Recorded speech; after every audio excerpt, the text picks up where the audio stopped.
It says starting. There it goes. We're on air. Okay. Hey guys, it has been 2 weeks now.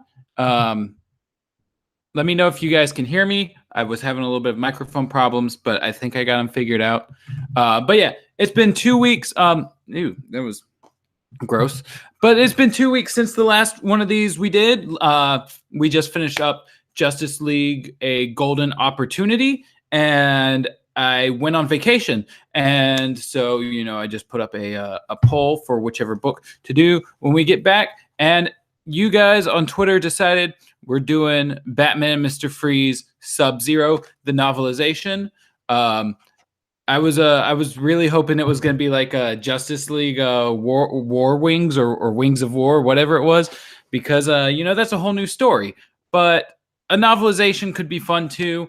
A lot of times movie novelizations have stuff that didn't happen in the movie, whether it was scenes that were deleted or stuff that the author of the novelization had to put in order to, kind of pad things out and make things flow in book format. So, I'm just hoping that that this is going to be a good one.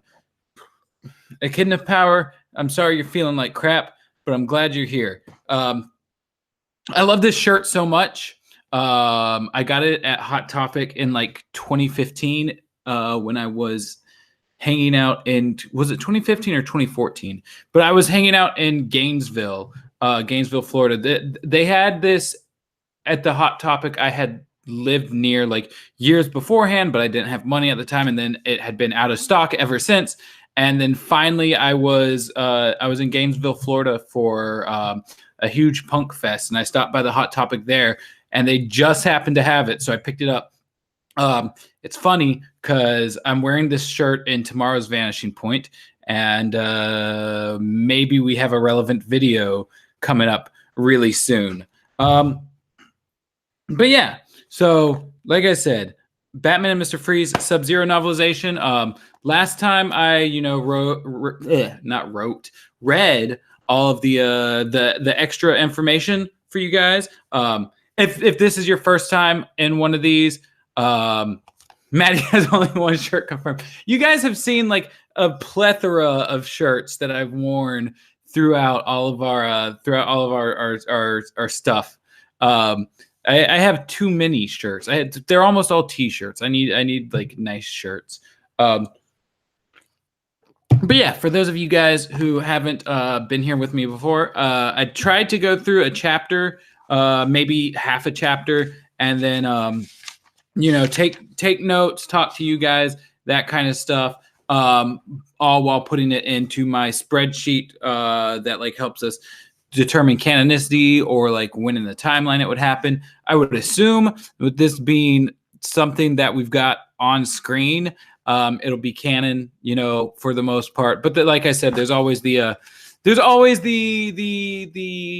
potential that there's new scenes, and those new scenes might not fit into canon.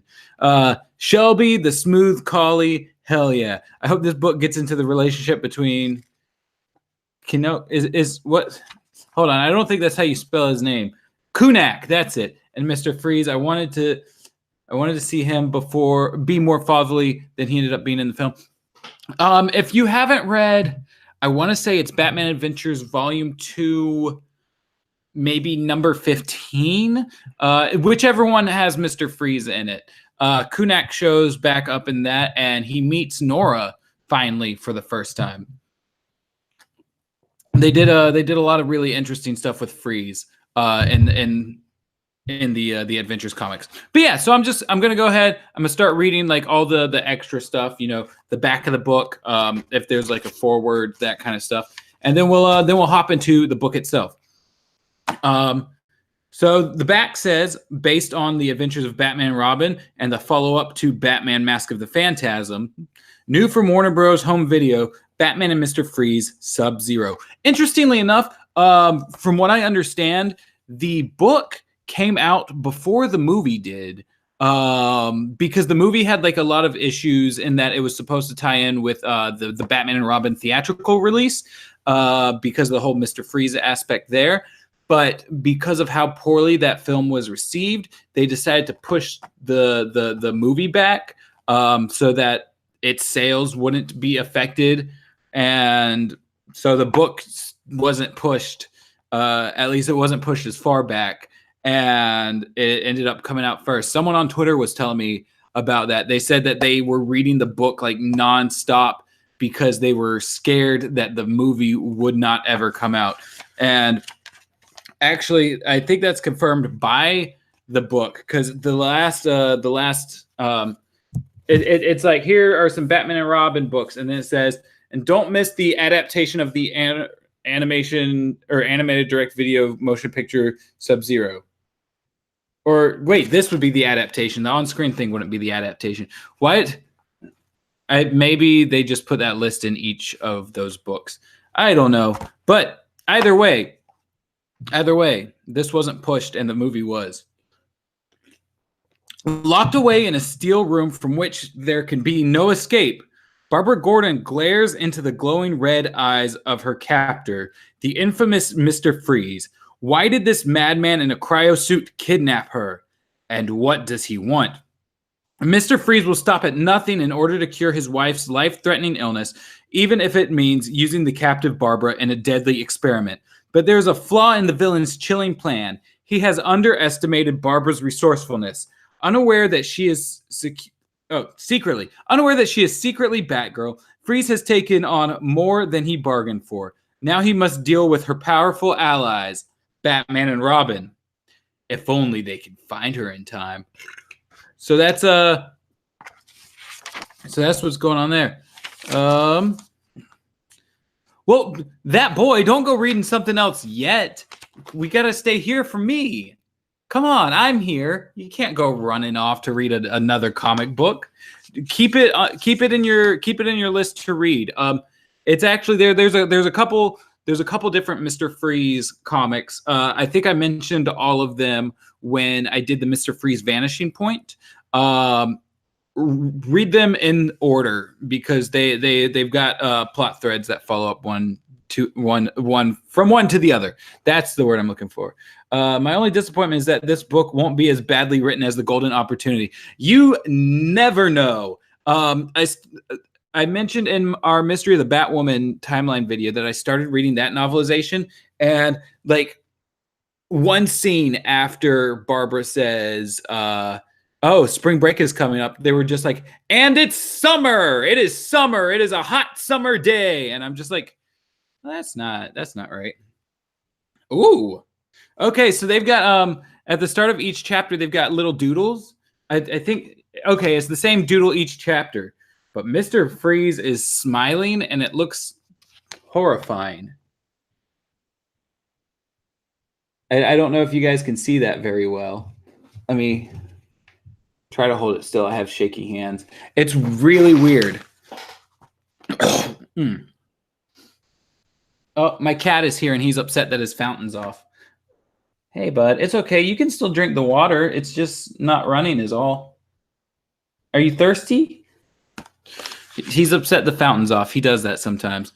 All right, so let's start it. There's no forward.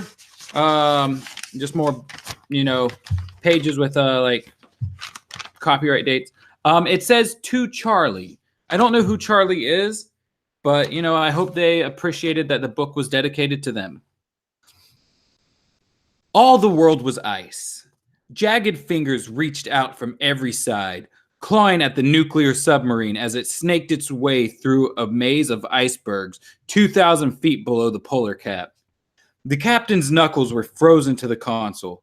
The only sound in the cabin was the steady ping, ping, ping of the sonar.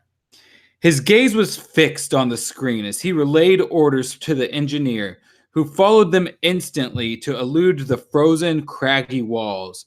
A single mistake could rupture the hull and bring an icy death to all aboard. Then, suddenly, there was nothing but ice, even though all the world was already ice. A solid wall lay dead ahead. The engineer's eyes widened with fear. The captain had no choice. Full ahead, he barked desperately. The engineer pushed the engines to their maximum. The ice was rushed to meet the submarine, an immovable object colliding with an irresistible force. The engineer squeezed his eyes shut.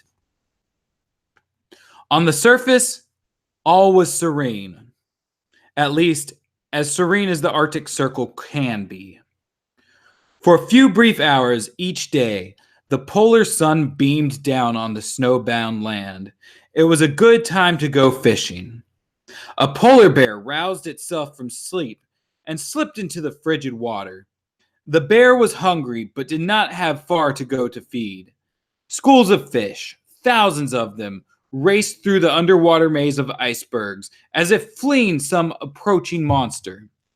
The bear grabbed and gobbled the fish as fast as it could, its teeth tearing into their flesh. Another bear crashed through a sheet of ice to join the first in the feeding frenzy. As the first bear was about to sink its jaws into a large pink salmon, the fish were speared by a third predator. The bears kept a respectful distance as this new hunter put the speared fish into a sealskin bag he carried over his shoulder. The hunter was a human male, clothed only in swim shorts, flippers, and a diving mask. His skin was an unearthly frost-bitten white, but his muscles rippled powerfully as he took aim again with the spear. Though the bears were larger and stronger, this man was their master, and for good reason. He was the most dangerous predator in the Arctic Circle. The ice shattered in a thunderous roar as the submarine blasted through the wall. 5-ton chunks broke free and sent giant waves crashing over the snow-covered shore. The captain resumed command without missing a beat. "Secure from quarters! All ahead 2/3! All ahead 2/3! The engineer echoed. "Come port side, heading 190, ordered the captain. "Set depth for 100 meters. Range to destination?" A lieutenant used a grease pencil. A lieutenant used a grease pencil to mark off the distance on a vertical glass map. 8 kilometers, the navigator reported. "Hoskins, what are the conditions up there?" 30 degrees below zero, sir, the radio man answered. "And we've got a storm moving in." "Landing party on deck, sir," the executive officer reported. The captain took a sip of hot coffee and turned to face the landing party. 3 men and 1 woman were dressed in heavy parkas and Arctic gear. "Collect your data quickly and get back to the ship," the captain directed, "and stay together." He paused, then added quietly, "No one would survive for long out there alone in that cold." "Aye, aye, sir," responded Franklin, the team leader. He took the landing party to the hatch where they would debark once the sub reached the surface. The captain looked to the navigator, who was making some calculations in a small notebook. The navigator flipped the notebook to the captain. "Recompute for heading 185, the captain ordered. "Set angle of ascent at 30 degrees. All ahead half." The submarine tilted upward and began its slow ascent toward the icy surface. Pew-doo-doo. Finally made it to one of these masterpieces live. Welcome, Milo, to the masterpiece. This one might not be as exciting as Golden Opportunity, because this is something we've all seen animated before, whereas Golden Opportunity was just something Michael Teitelbaum just kind of threw together. But it is what it is. I feel as though I will probably get to the point of having a sore throat from a Batman voice. Oh, I didn't tell you guys. This is written by James Raven, based on the original story by Randy Rogel and Boyd Kirkland. So James Raven is the author of this book. Michael Teitelbaum was the author of the last one. And the author of the next one is somebody. Who knows? I just realized that the stream's paused on my... Okay. The lesson of this book/movie is that you should also drive your submarine responsibly. Oh, absolutely. So I'm halfway through the first chapter, so I'm gonna go ahead and start plugging some stuff into my my canonicity and timing spreadsheet, because there's already been a lot of characters just with the submarine folks. So we had the submarine captain. Who else was here?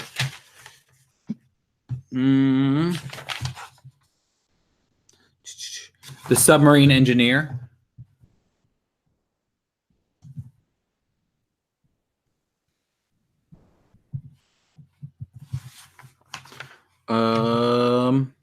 There was Mr. Freeze is totally that hunter. I've seen the movie before. Do his polar bears have names? I'll just put the polar bears just in case they do have names. I think they do. I don't remember off the top of my head. Then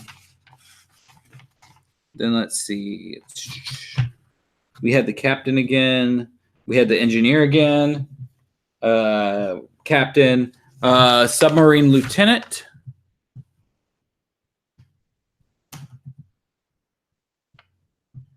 I think some of them had names. Submarine navigator.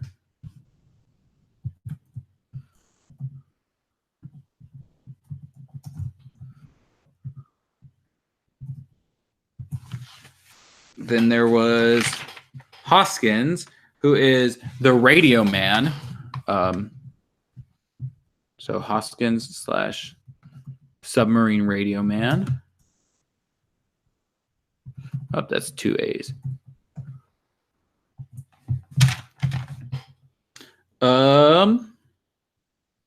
Then there was the executive officer. This submarine just had a fucking crew. Oh, that's not where that needed to go.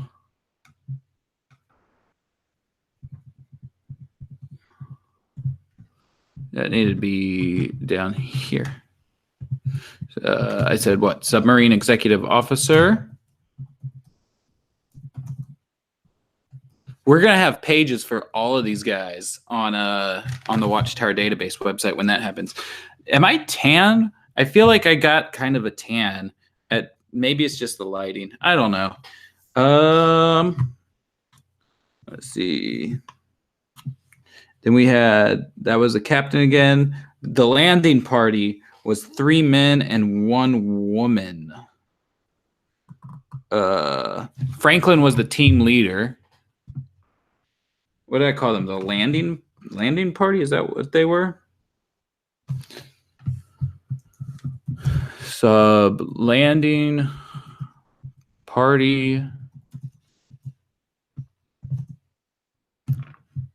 3 men, 1 woman. And then there was Franklin was the landing party's leader.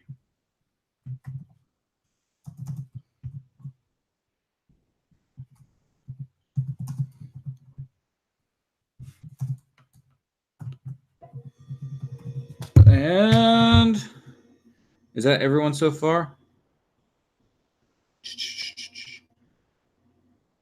Yeah, okay, so that's everyone so far. For those of you who haven't been here before, essentially what I do while I read these is I go through and I fill out a spreadsheet that James and I have made for like canonicity and timeline placement for all of our Watchtower database stuff. Essentially, the spreadsheet has like who appears in the story, a thing for like what may make it non-canon, a thing for in-show events, another column for like mentions of time, another one for like mentions of anything that like has a concrete like debut date, like how we have an origin story for Man-Bat, but we don't have an origin story for Penguin, you know, that kind of stuff. So it's like this would have to happen like after Mr. Freeze's origin, you know, stuff like that. Then there's a column for pop culture. a column for like the weather, and then a column just for other clues that don't necessarily need their own column. I imagine that a lot of this will be unnecessary for this book, just because it's an adaptation. But it's that they'll give you new stuff all the time. I don't think I knew that anyone was named Hoskins or Franklin in the movie. Oh wow, is the live stream that far behind? No, okay. I just realized that like my live stream window that I'm using to watch what you guys are saying, and here we're off sync from each other by a lot. Let's see, what are you guys talking about? The lesson of this book / movie is that you should drive your submarine responsibly. Absolutely. The name of polar bears are Notchka and okay, yeah. You're absolutely right. I don't blame you for not using Twitter, Diego. So just a lot of arguments to be had, because it puts you into contact with everybody in the world, and come to find out, not everybody in the world's an agreeable person. But it is what it is. Let's finish up chapter 1. My hair is fallen. Let's see. Fish swarmed around the 2 polar bears as the undersea shock waves hit all of them at once. The bears swam in confused circles. The man took control of them, sliding between the white beasts. He grabbed each by the scruff of the neck and urged them on like a bareback rider on a horse.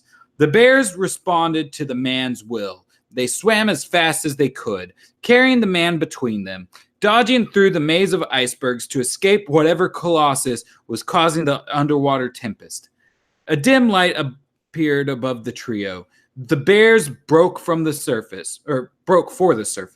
The man let go of them and kicked hard. He plunged a fist through the sheet of ice blocking his way and emerged from the water. Tearing off his diving mask, he gulped the frigid Arctic air into his lungs in huge gasps. He pulled himself onto the ice and removed his flippers. The bears climbed out with him, steam rising from their backs. When they shook, beads of ice sprayed in all directions. The water had already frozen into a sheet of ice on the man's bare skin. As he stood up and flexed his muscles, the frozen shell shattered into 1,000 shards. Slinging the sealskin bag filled with fish over his shoulder, the man hurried home, flanked by the 2 bears. One of the bears moaned, disturbed by the strange underwater force it had felt. The man patted its head, trying to hide his own sense of anxiety from the animals. The three figures hurried home across the vast Arctic landscape. They seemed insignificant among the snow-shrouded mountains and endless fields of ice. Seals and walruses waddled nearby, clapping their flippers and barking. Birds circled in on the shore, searching for wayward fish. In the distance, storm clouds boiled on the horizon. A faraway clap of thunder rumbled across the icy expanse. Home was the interior of an ice cave, as big as a ballroom. It was comfortable and familiar for the man. Immense icicles sprouted from the ceiling. The walls glistened in electrically generated light. The man dropped the sealskin bag to the ground. An Eskimo boy ran to greet him. "Did you bring dinner?" The man chuckled. "Take a look for yourself, Kunak." The boy opened the bag. Fish came spilling out. "Oh boy, look at all these salmon!" He yanked at the strap, but the bag was too heavy for his 12-year-old arms.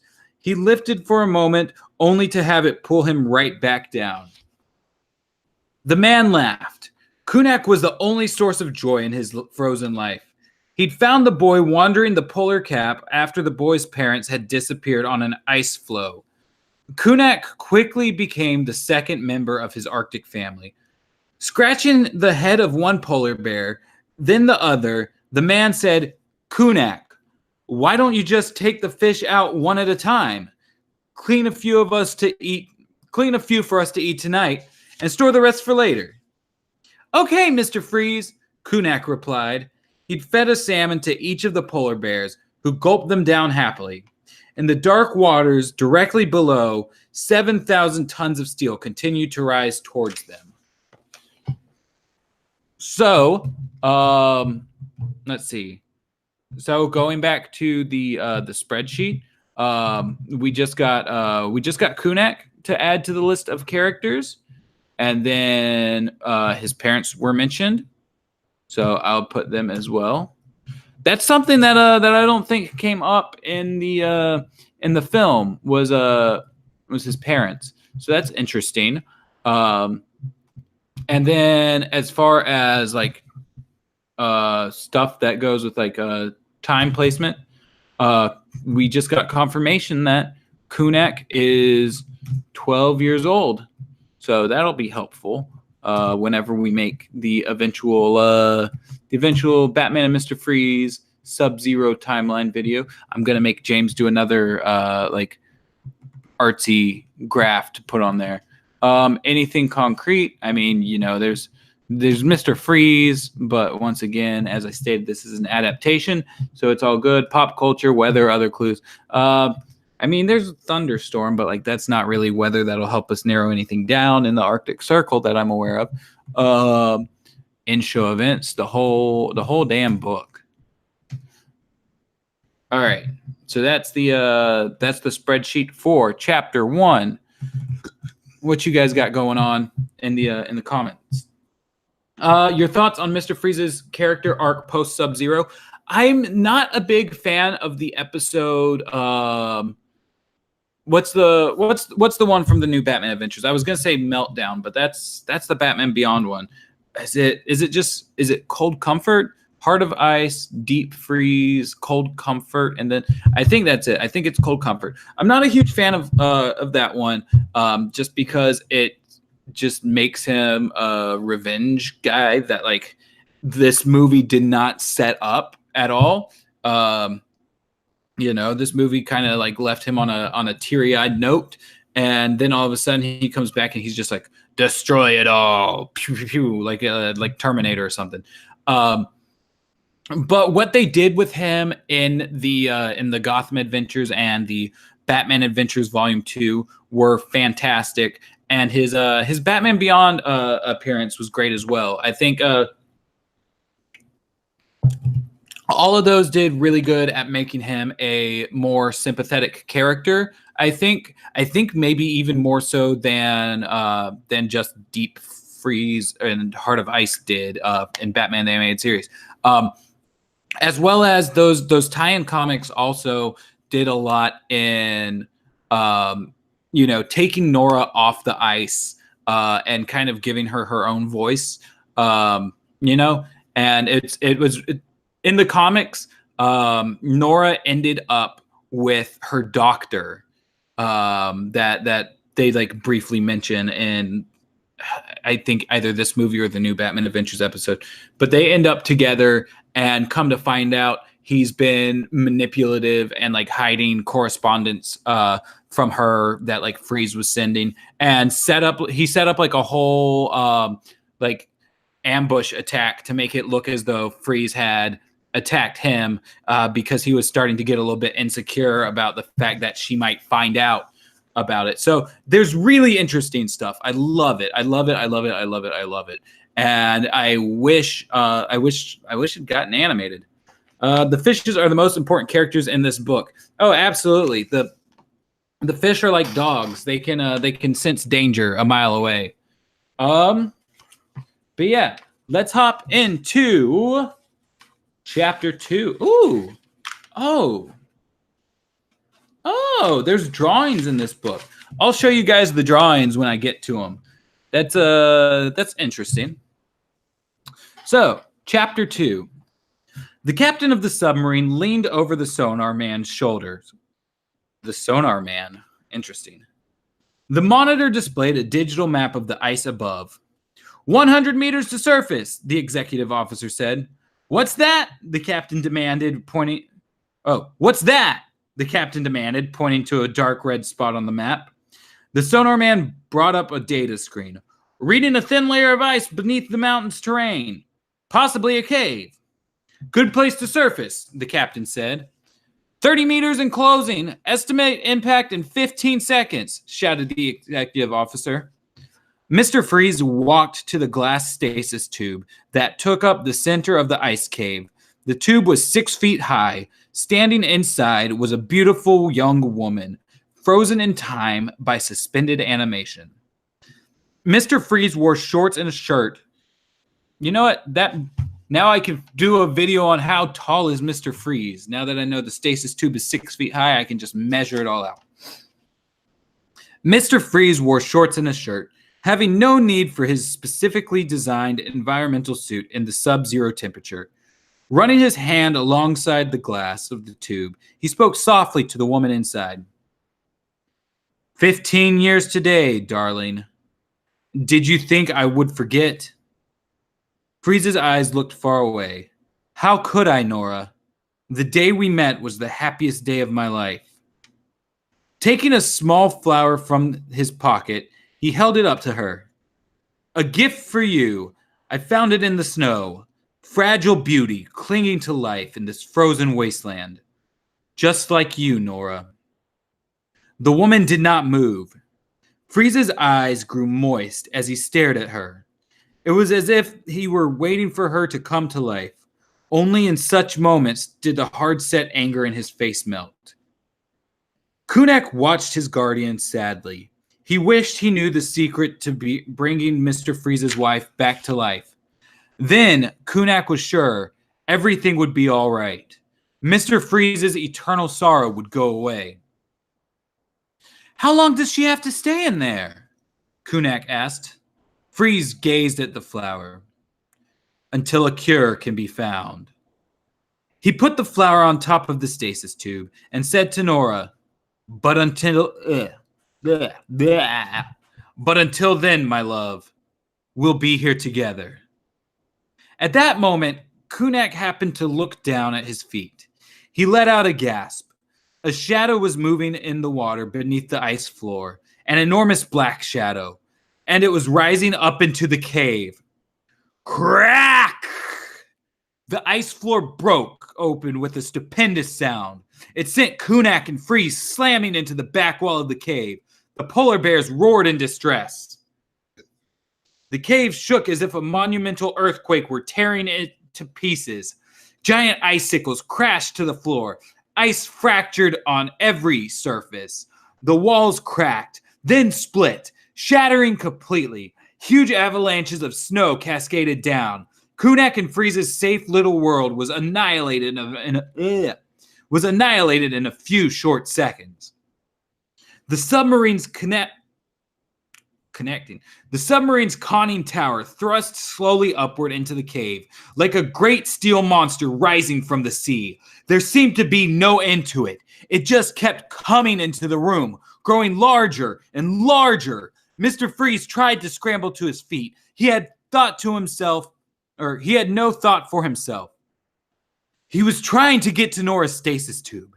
He fell, crawled a few feet, and peered around the edge of the submarine. Too late. The stupendous black monster began to lift to the bottom of the stasis tube. The tube wobbled, then fell over and shattered it into a million pieces. The precious vapor that kept Nora suspended in time hissed out. Freeze stared in horror, then let out a bellow of anguish. No! In the thunderous roar of ice and the rising submarine, he could not hear himself. The walls of the cave collapsed. From all sides, they crumpled, rushing down in an avalanche of snow and ice. They buried Freeze, Kunak, the bears, and Nora. The snow dust settled slowly on the wreckage. And then, all was quiet.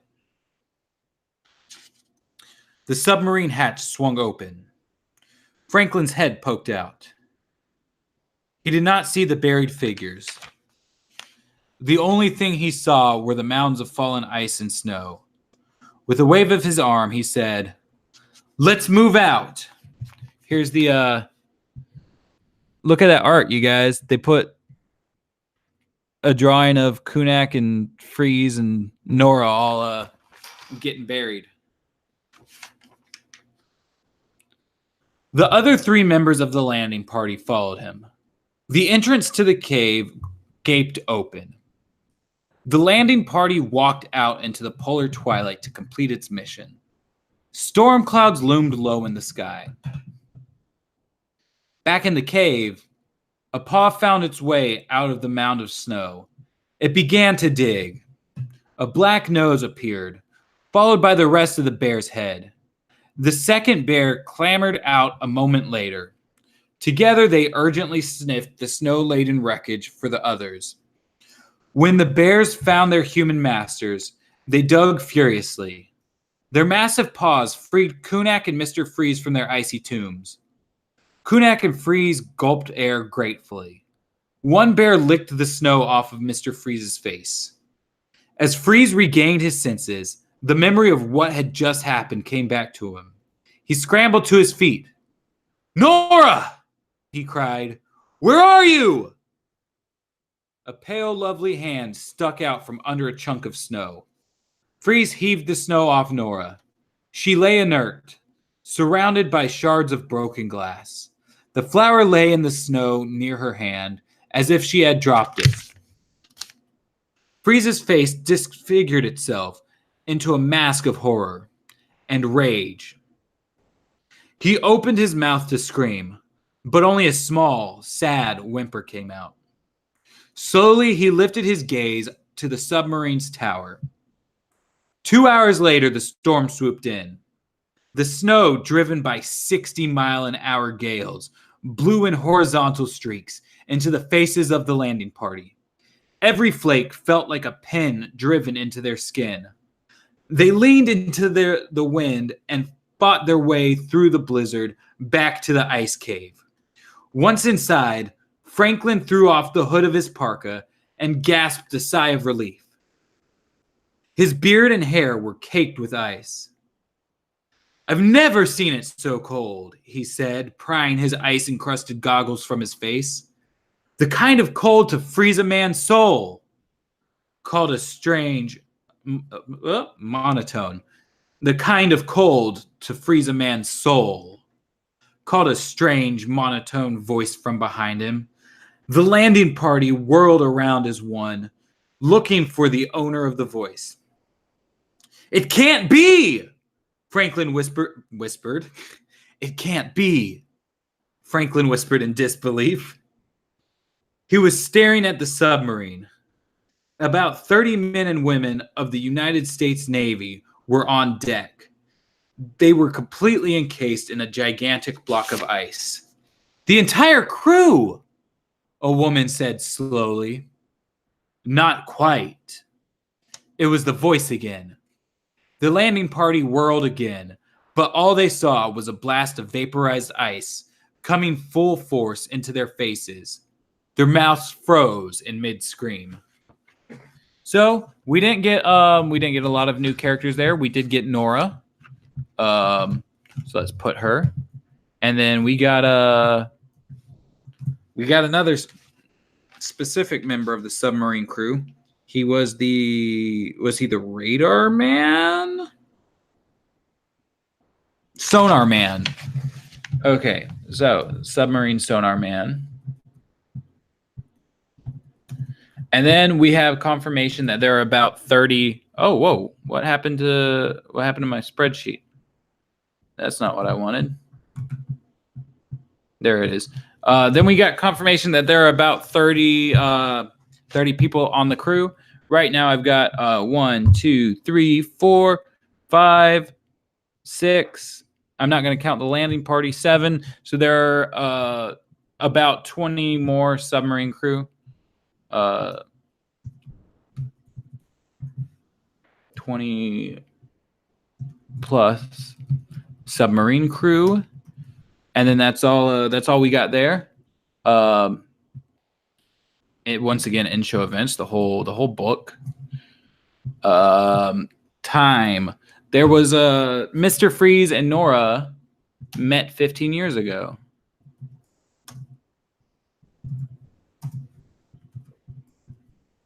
So that's something. And then once again for concrete, we've got Mr. Freeze, which I don't need to keep copy pasting, but I will. So that's the first 2 chapters. They're shorter chapters, it seems, than Golden Opportunity was. So I don't know. Should I do a 3rd chapter? Or do you guys want to do like a Q&A thing? It looks like the 3rd chapter is going to be like 1, 2, 3, 4, 5, 5.5 pages. So put in your votes. Next chapter, or do y'all want to just go ahead and start doing Q&A, or whatever? I mean, I'll do both. I just don't know how much time I have. We're only 40 minutes in, and usually these go on for like an hour and 15 or something like that. Howdy, what is your thoughts on the new Teen Titans Go movie? So you're talking, I assume you're talking the Teen Titans versus Teen Titans Go. I'm kind of bummed that the like it looks like they've kind of simplified the designs of the Teen Titans characters, which is understandable because it's a direct-to-video. It's a direct-to-video rather than a theatrical. So I'm sure the budget wasn't there to do 2 different art styles and like run it off of 2 different because the Teen Titans Go is Flash animated. So like running it off of different right, it is Flash animated. Maybe I'm talking out my ass. But anyway, the budget's not there for them to do like both styles like 100% to the likings of everybody. But other than that, the trailer looks like a lot of fun. I'm really excited about that last shot that has all the different forms of the Titans kind of just spawning out. I caught like 80s Titans, the Tiny Titans. There's the DCAU Titans. Of course, Teen Titans Go and regular Teen Titans. Then there was like Bunny Titans. So that's at least 6 teams right there, and that'll give us some more content to do for our DCAU Multiverse Part 2 video, because I have come to find out that, from my understanding, the Teen Titans Go takes place in the same world as the Scooby-Doo team-up movies, which we've already crossed over through Brave and the Bold. So now we can cross it all over. My nose is itching. I just got back into town from Georgia, and I haven't been around my cats for like a week, and now my nose is very upset about it. Let's see. But yeah, Teen Titans versus Teen Titans Go looks like a lot of fun.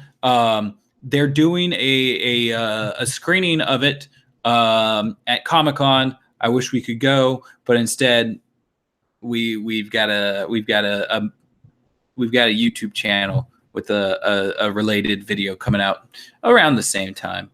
I have just found out that they are remaking the Banana Splits, a show my dad enjoyed as a kid, into a FNAF/Saw ripoff looking direct-to-video horror film. Being Buried Alive, a fan... No, the new Teen Titans movie isn't out yet, but it's coming soon. I feel like I saw that, but I think I saw the Banana Splits intro floating around Twitter the other day, and it was really weird. Let me Google it and see if it's the same thing that I'm thinking about. It is. Oh, that's absolutely it. That is absolutely it. It's a wild. Is the Renegade? I don't know what the Renegade is, but maybe it is. Is the Renegade? I don't know, Diego. But yeah, I tell you what. I'll do this next chapter because the chapters in this book are divisible by 3. So, if we do 3 today, 3 the next time, et cetera, then, this should be done in 5 weeks rather than like being done in a weird way and having to cram extra chapters somewhere. But yeah, so chapter 3. And I guess like if you guys want to do any Q&A stuff, go ahead and drop it now. That way, when I look up from finishing the chapter, it'll all be there. And yeah, we can just hang out with each other. The sun bled the sky red as it set over the sweltering Gotham City. Myron Galinsky stepped out the door of his jewelry shop, leaned his cane against the window, and took off his glasses to wipe the steam from the lenses. "Too old for this kind of heat," Myron muttered, putting his glasses back on and grabbing his cane. 8 o'clock and it's still 86 degrees out. It felt hotter than that. The heat came from everywhere. It reflected off the glass buildings and radiated from the concrete canyons. It was impossible to escape. Kids opened fire hydrants and men in t-shirts leaned out on fire escapes. Myron watched a police chopper go rappa, rappa, rappa overhead. When he brought his gaze back to street level, he spotted a man leaning against an alley wall. The man was drinking a soda in an overcoat. The man made Myron nervous. Why would he wear an overcoat in this kind of heat? He thought. He went back inside, locked the door carefully, and turned out the light. The man in the alley watched every move Myron made. He drained the last drop from his soda bottle, then casually walked up to the store window. He glanced around to see if anyone was looking.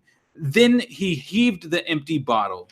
The window shattered. The alarm screamed. The man leaped through the open space. Using both hands, he scooped the jewelry from the display cases into his coat pockets. In the back room of the jewelry store, Myron cursed. He grabbed his cane and hobbled toward the front. "Myron, stop!" His wife, Marion, called after him. "I've had enough," Myron shot back.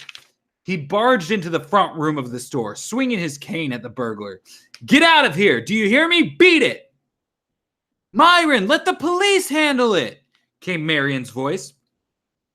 The burglar laughed and easily deflected the shopkeeper's blows. "Do what she says, old man." Myron kept swinging. "I'm not afraid of you! You punks have robbed me for the last time!" Myron drew his cane back for a big blow. The burglar stepped forward quickly and gave him a backhanded smack to the face. Myron crumpled to the floor as he slumped against a wall. The burglar chuckled.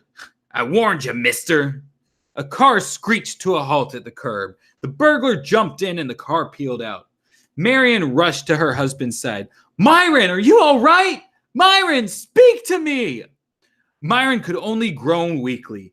"Everything, Marion. He took everything." The car careened around a corner, and inside, the burglar laughed as he fingered the jewels.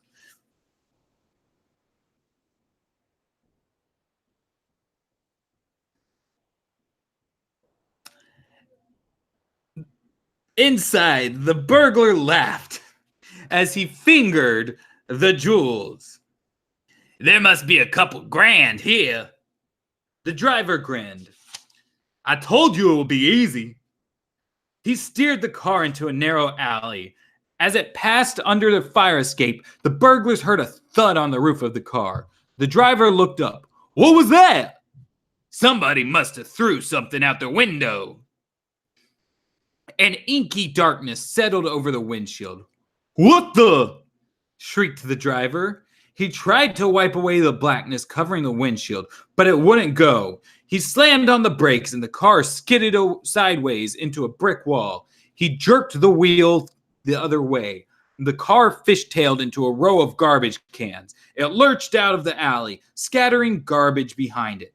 Finally, a front wheel ran up onto a fire hydrant and hung there. The two crooks inside looked at each other with wide eyes. What happened?" the burglar stammered. "I don't know," said the shaken driver. He slowly rolled his window down. A strange curtain of black fabric hung in front of it. He cautiously felt the fabric between two fingers. Woof! The fabric vanished. The driver found himself nose to nose with Batman! He screamed. In one fluid motion, the Dark Knight jumped to the ground and grabbed the man's arm. He jerked him through the open window, then held him off the ground by the collar. The driver could only make terrified choking sounds as he stared into the blazing eyes behind the black cowl. Batman hurled him into a trash can. The other burglar burst out of the passenger door and took off down the street as if chased by a demon. Yeah, I've got him, Batman. I'm giving Robin a similar voice to the Flash. Yeah, I've got it, Batman. Robin stepped from the shadows of the alley. Robin stepped forward from the shadows of the alley and fired his grappling hook at the fleeing criminal. The wire wrapped up the burglar's feet like fishing line. The man clawed frantically at the pavement as he was reeled in. No! No, please! Robin picked him up by the throat. He was 2 inches from the man's face. Please don't hurt me! The burglar blubbered. Robin screwed his face up in disgust, then hurled the punk on top of his pal. Batman leaned in to address the 2 creeps. Remember, we're watching you. Police sirens came blaring around the corner. Batman and Robin shot their grappling hooks up into the darkness. As the 2 crime fighters disappeared from sight, the crooks stared at each other in horror. This is some more art. I guess Robin's got the burglar and Batman's got the getaway driver. So that's what that looks like. On a rooftop above, Batman spoke into a cellular phone. What is it, Alfred? We're running late, sir, replied the butler. Meet us in 2 minutes, Batman responded. Very good, sir. On my way. 10 minutes later, billionaire Bruce Wayne and ex-circus acrobat Dick Grayson were speeding through the streets of Gotham in the back of a luxurious limo. The 2 men were now attired in perfectly pressed tuxedos and shiny leather Oxford shoes. What is it, baby girl? Hold on.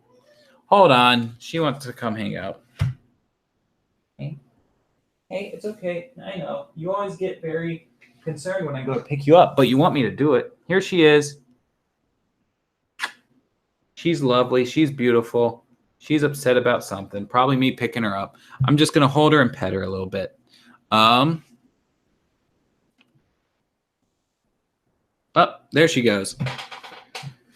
The party's already started, Alfred said from the driver's seat. Don't worry, Alfred. There's still plenty of time for Dick to impress a certain young lady, Bruce answered. He leaned over to adjust Dick's bow tie for him. You want to look your best for Barbara, don't you? Dick blushed. The limo pulled into the driveway of an opulent mansion. Alfred coasted past a string of expensive cars and stopped at the front entrance. A valet opened the car door for Bruce and Dick. As they stepped out, Dick turned back and said into the limo, Thanks, Alfred. Don't know what we'd do without you. Alfred's gaze was fixed straight ahead. Frankly, sir, neither do I. So, okay. So we got a couple new characters here. We had Myron Galinsky.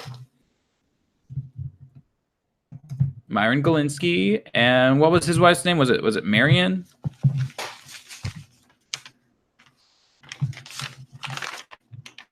Yeah, like this is really interesting because like we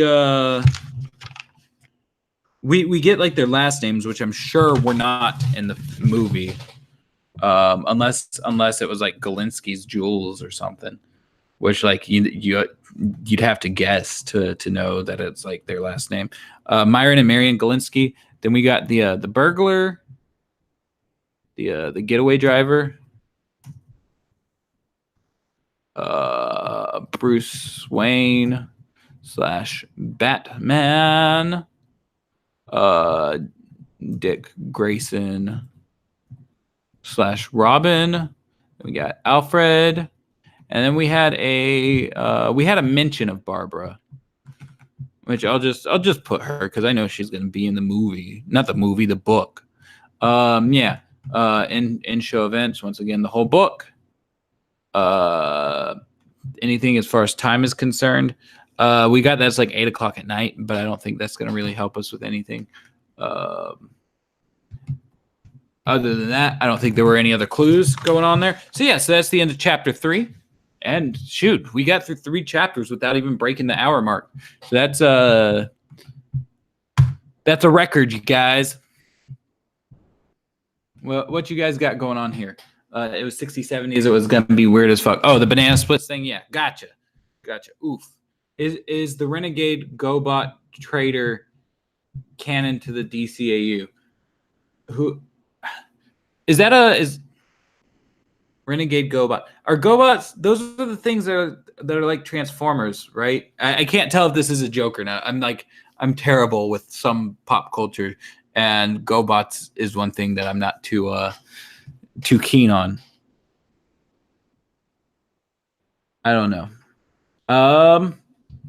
Who is the best boy in the entire literary canon of the human race? Oh, are you talking like the best character in all literature ever? Because that would be Shelby the Smooth Collie from Justice League: A Golden Opportunity.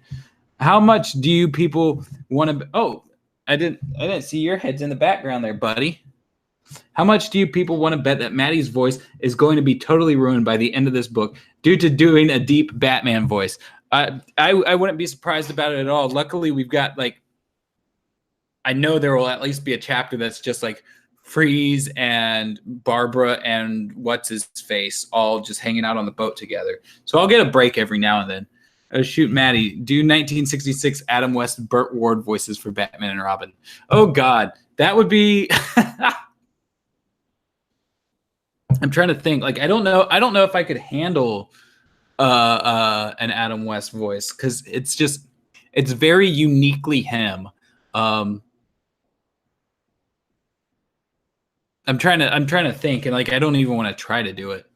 I need to go now. Annoying real life stuff, sadly. Thanks for fun stream, Maddie. Glad to have you here. Take care of what you need to take care of. There's always next time. But yeah, so that's where we are for the book so far. If you guys have any more Q&A stuff that you want to drop, you can do that real quick. If not, I'll just end the stream a little bit earlier than usual. It's been an hour.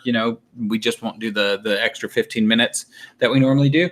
But yeah, I will give you guys a couple seconds to do that while I pick up my cat. Hey, come here, buddy. Come here. This is the other one. You guys have probably seen him before.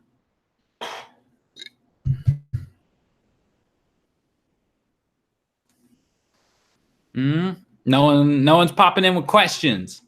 So I guess that's it. I guess we're gonna call it. It's fun reading. Hope you guys have been having fun, and I'll see y'all next week. You can continue. Don't worry. I know I can, but I always call it on the chapters after like the first hour. That way, I can just chit chat for however long, and then we can, call it. Because like my girlfriend also gets off in an hour, so I probably should be trying to make her dinner and stuff like that. Yeah, Shelby the Smooth Collie. Let's keep her memory alive. And with that, I'm gonna say we're out for the day. And I will see you guys next week. Same bat time, same bat channel. Wednesday, 4 p.m. Pacific Standard Time. I don't know what that is in your time zone. If you want to look at what the time is now, it's going to be an hour earlier than that. If anything changes at all, you can find me on Twitter at Maddie Washburn. You can find me on Discord. And I will try to post something here if anything changes. But, that's it for today. I love you guys. Thanks for hanging out. And we'll pick this back up next week. Mwah. Bye.